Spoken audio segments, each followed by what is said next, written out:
بسم الله الرحمن الرحيم. أمن هذا الذي يرزقكم إن أمسك رزقه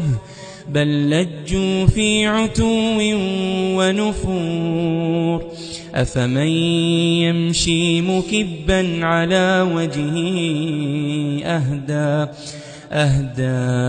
أمن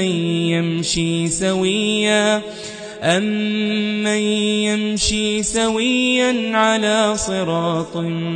مستقيم قل هو الذي أنشأكم وجعل لكم السمع والأبصار والأفئدة قليلا ما تشكرون قل هو الذي ذرأكم في الأرض وإليه تحشرون